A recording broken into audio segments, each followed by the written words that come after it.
আসসালামু আলাইকুম। কিভাবে একটি ছবির ব্যাকগ্রাউন্ড সহজে পরিবর্তন করবেন তা আজকের এই ভিডিওতে দেখাবো, তাই ভিডিওটি না টেনে সম্পূর্ণ দেখতে থাকুন। ছবির ব্যাকগ্রাউন্ড রিমুভ করার জন্য আপনার মোবাইল স্ক্রিন থেকে যে কোনো একটি ব্রাউজার ওপেন করেন। আমি ক্রোম ব্রাউজারটি ওপেন করছি। ব্রাউজারটি ওপেন করার পর আপনি সার্চ বারে গিয়ে লিখবেন cutout.pro। লেখা শেষ হলে সার্চ করে দিবেন।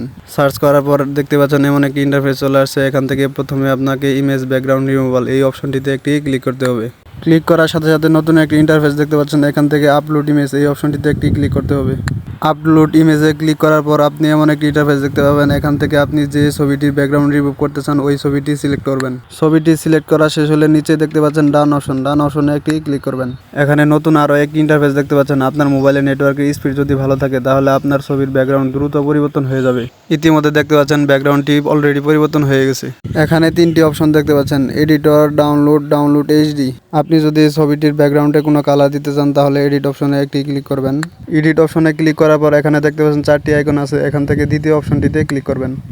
দ্বিতীয় অপশনে ক্লিক করার পর নিচেই দেখতে পাচ্ছেন blur background colour, background photo. ছবিতে ব্যাকগ্রাউন্ড কালার দেওয়ার জন্য ব্যাকগ্রাউন্ড কালারে একটি ক্লিক করেন। এখন দেখতে পাচ্ছেন বিভিন্ন ধরনের কালার থেকে আপনার পছন্দ মতো যে কোনো একটি কালার সিলেক্ট করে দিবেন। কালার সিলেক্ট করা শেষ হলে উপরে দেখতে পাচ্ছেন ডান অপশনে একটি ক্লিক করবেন। ছবিটি ডাউনলোড করার জন্য ডাউনলোডের ওই এরোতে ক্লিক করবেন। ডাউনলোডের ওই এরোতে ক্লিক করার পর জেপিজি অথবা পিএনজি যে কোনো ফরম্যাটে আপনি ছবিটি ডাউনলোড করতে পারবেন।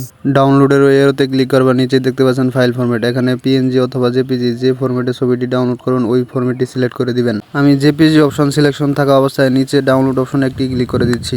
ডাউনলোডে ক্লিক করার সাথে সাথে উপরে দেখতে পাচ্ছেন ডাউনলোডের একটি নোটিফিকেশন চলে আসছে।